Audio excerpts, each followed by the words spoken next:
नमस्कार दोस्तों, आज फिर से हम जुड़ चुके हैं अपने हिंदी साहित्य यूट्यूब चैनल में।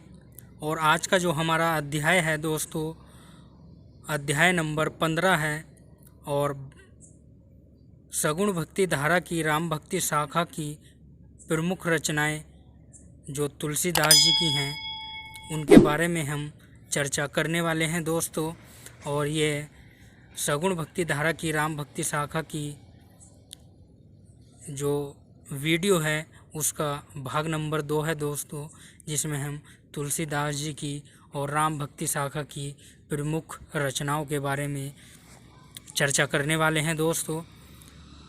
तो आपसे निवेदन है कि हमारे चैनल को सब्सक्राइब करें और हमारे वीडियो को लाइक करें दोस्तों, जिससे जो वंचित विद्यार्थी हैं वो अपनी सफलता के साथ तैयारी कर सकें दोस्तों।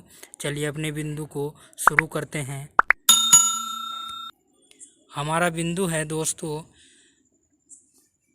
गोस्वामी तुलसीदास जी के 12 ग्रंथों द्वारा देखेंगे। गोस्वामी तुलसीदास जी के 12 ग्रंथों को ही प्रमाणिक माना जाता है। इनमें से 5 बड़े और 7 छोटे ग्रंथ हैं।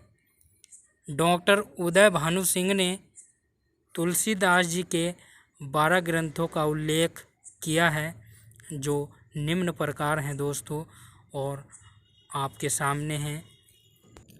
तो पहली जो रचना है तुलसीदास जी की, वह है वैराग्य संदीपनी, जिसकी रचना संवत 1626 से 27 ईस्वी मानी जाती है। नंबर दूसरी है रामलला नहछु, जिसकी रचना संवत 1628 ईस्वी से 1629 ईस्वी मानी गई है। नंबर 3 है जानकी मंगल, जिसकी रचना संवत 1629 से 30 मानी गई है। और नंबर 4 है दोस्तों रामचरितमानस, जिसकी रचना संवत 1631 मानी गई है। यह आपको याद रखना है, यह बहुत महत्वपूर्ण है कि रामचरितमानस की रचना तुलसीदास ने कब की थी, तो संवत 1631 ईस्वी में की थी। नंबर 5 है पार्वती मंगल, जिसकी रचना संवत 1643 ईस्वी में की गई। और नंबर 6 है कृष्ण गीतावली, जिसकी रचना संवत 1643 ईस्वी से 60 मानी गई है दोस्तों। तो इन रचनाओं को दोस्तों एक बार और देख लेंगे। पहली है वैराग्य संदीपनी, संवत 1626 से 27 ईस्वी। और दूसरी है रामलला नहछु, संवत 1628 से 29। नंबर 3 जानकी मंगल, संवत 1629 से 30। नंबर 4 रामचरितमानस, संवत 1631। नंबर 5 पार्वती मंगल, संवत 1643। नंबर 6 कृष्ण गीतावली, संवत 1643 से 60। यह दोस्तों याद रखनी है आपको। यह किसी भी एग्ज़ाम में कोई सी भी इनमें से पूछी जा सकती है, इसलिए आप ध्यान से पढ़िए और इनको याद करिए दोस्तों। चलिए नंबर 7 रचना पर चलते हैं। और नंबर 7 रचना है रामाज्ञा प्रश्न दोहावली रामायण, संवत 1627 से 28 ईस्वी। नंबर 8 गीतावली, जिसका दूसरा नाम पदावली रामायण है, और इसकी रचना संवत 1630 से 70 ईस्वी मानी गई है। और नंबर 9 है दोस्तों विनय पत्रिका,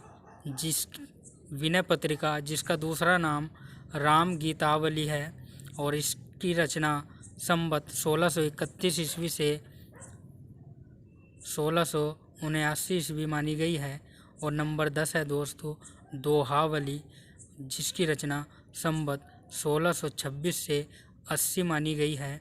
और नंबर 11 है दोस्तों वैराग्य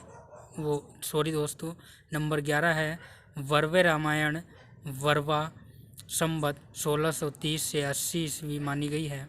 नंबर 12 है कवितावली, जिसका दूसरा नाम हनुमान बाहुक समेत है दोस्तों, इसका नाम दूसरा, और इसकी रचना संवत 1631 से 80 मानी गई है।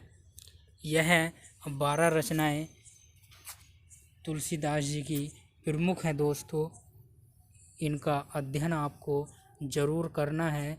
इन 12 रचनाओं में से दोस्तों एग्ज़ाम में एक रचना आवश्यक पूछी जाती है, तो यह आपको याद रखना है। और एक बात बता दूं दोस्तों आपको कि इनमें से जो आप देख रहे हो नंबर 10 दोहावली, नंबर 11 वर्वे रामायण वर्वा और 12 नंबर कवितावली हनुमान बाहुक समेत, यह तीनों रचना बहुत महत्वपूर्ण है दोस्तों। यह आपको ज़रूर ही याद करनी है, ठीक है। और नीचे देखेंगे कि तुलसीदास जी की यह प्रमुख 12 रचनाएं हैं। तो मैंने पीछे भी आपको कहा है कि तुलसीदास जी की 12 प्रमुख रचनाएं हैं, तो इनका अध्ययन आपको ज़रूर करना चाहिए दोस्तों। चलिए अगले बिंदु की ओर चर्चा करते हैं दोस्तों, और देखते हैं अगला बिंदु कौन सा है। और अगला बिंदु है दोस्तों कि तुलसीदास जी की पहली वैराग्य संदीपनी, नंबर 2 रामलला नहछु, नंबर 3 जानकी मंगल, नंबर 4 पार्वती मंगल, नंबर 5 वर्वे रामायण, ये 5 रचनाएं लघु रचनाएं मानी जाती हैं। यह भी आपको याद रखना है क्या कि तुलसीदास जी की जो 5 रचनाएं हैं वह लघु यानी छोटी रचनाएं मानी जाती हैं। और वह कौन कौन सी हैं? तो वैराग्य संदीपनी, रामलला नहछु, जानकी मंगल, पार्वती मंगल, वर्वे रामायण, ये 5 रचनाएं तुलसीदास जी की लघु रचनाएं मानी जाती हैं। और रामाज्ञा प्रश्न दोहावली रामायण, रामचरितमानस, कृष्ण गीतावली पदावली रामायण, विनय पत्रिका, राम गीतावली, दोहावली, कवितावली, हनुमान बाहुक समेत, यह 7 रचनाएं दोस्तों बड़ी रचनाएं मानी जाती हैं तुलसीदास जी की। कौन कौन सी? रामाज्ञा प्रश्न दोहावली रामायण, रामचरितमानस, कृष्ण गीतावली पदावली रामायण, विनय पत्रिका, राम गीतावली, दोहावली, नंबर 7 है कवितावली, हनुमान बाहुक समेत, यह 7 रचनाएं बड़ी रचनाएं विस्तृत रचनाएं मानी जाती हैं तुलसीदास जी की। चलिए अगला बिंदु है कृष्णदत्त ने अपनी पुस्तक गौतम चंद्रिका में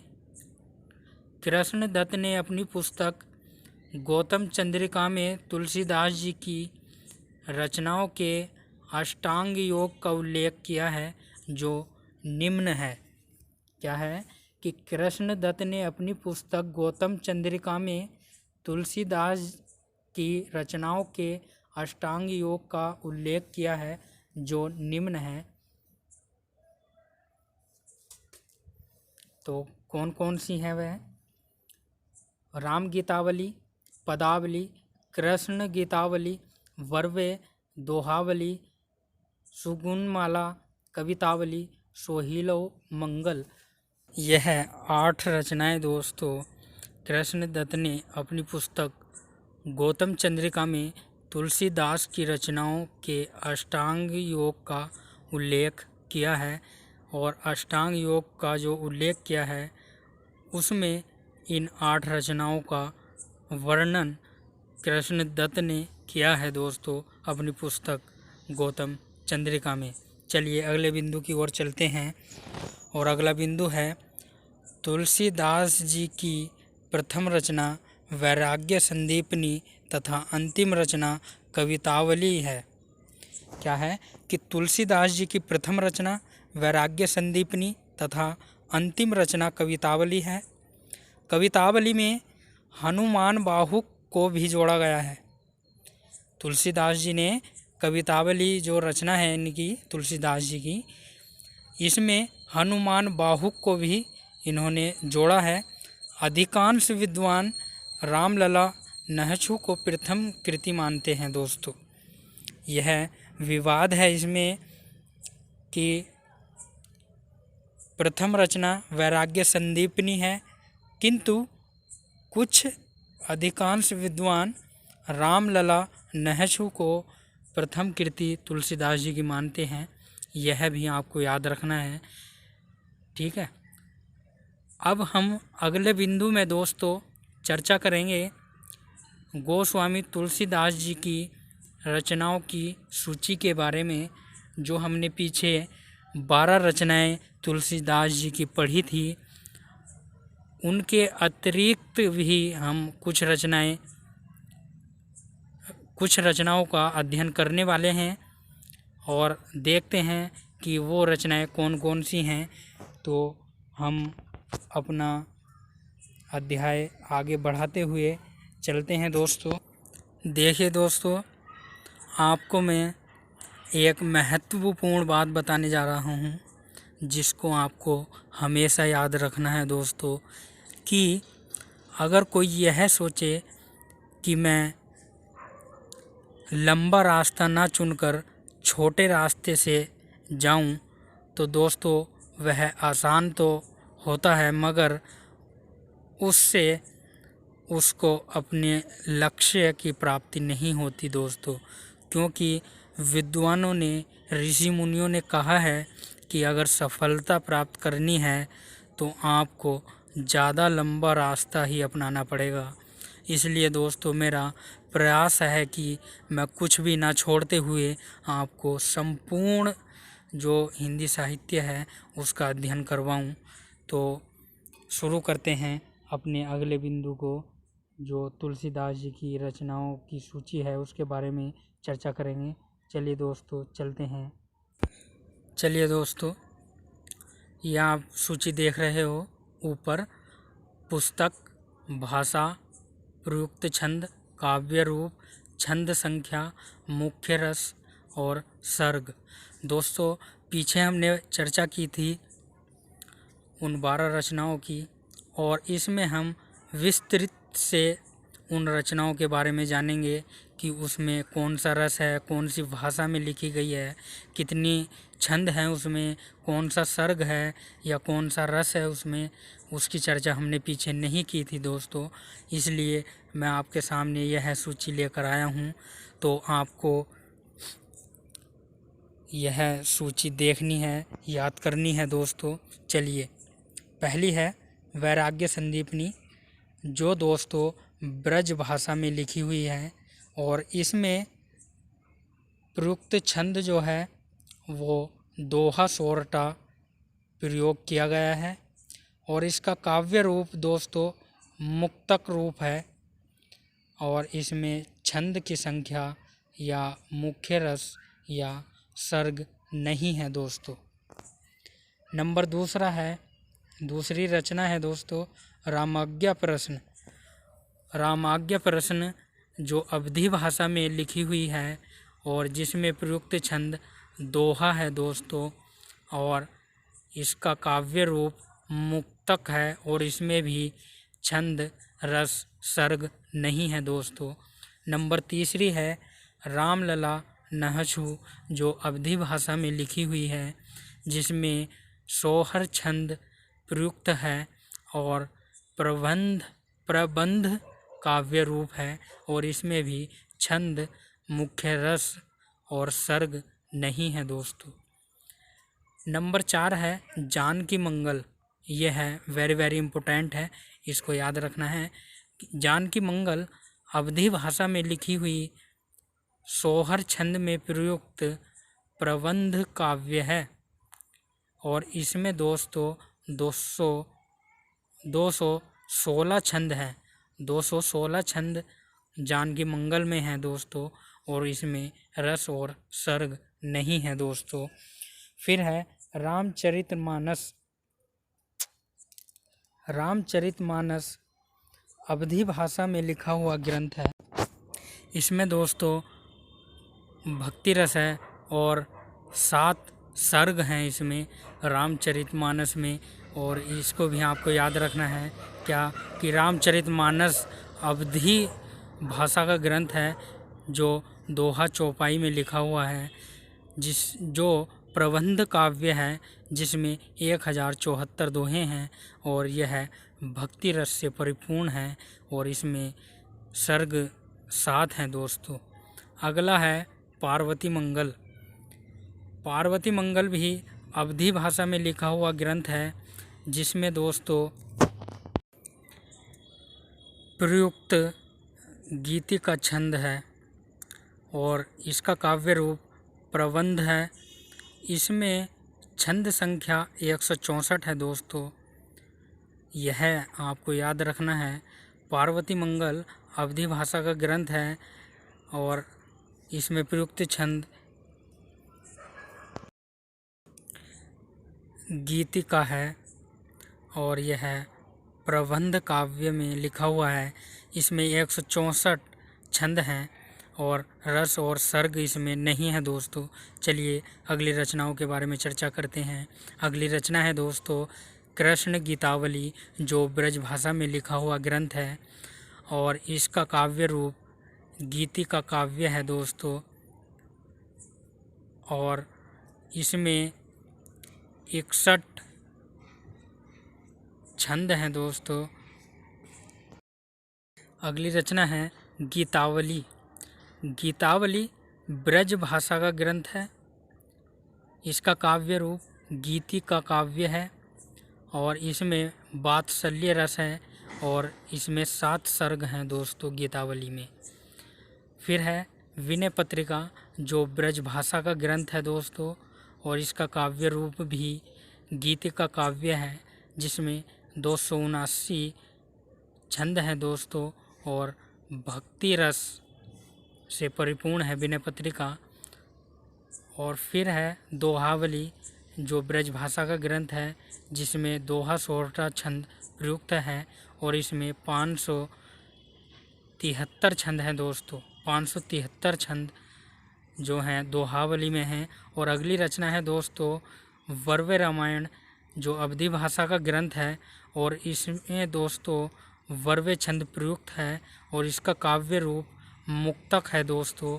इसमें 69 छंदों की संख्या है और 7 सर्ग हैं इसमें वर्वे रामायण में। यह भी आपको याद रखना है कि वर्वे रामायण अवधी भाषा का ग्रंथ है, जिसमें वर्वे छंद प्रयुक्त है और यह मुक्तक काव्य है। इसमें 69 छंद संख्या है और 7 सर्ग हैं दोस्तों। और आखिरी है कवितावली, जो ब्रज भाषा का ग्रंथ है। इसमें कवित्त छंद प्रयुक्त है और यह भी मुक्तक काव्य है। इसमें 7 सर्ग हैं दोस्तों। यह आपको याद रखना है दोस्तों।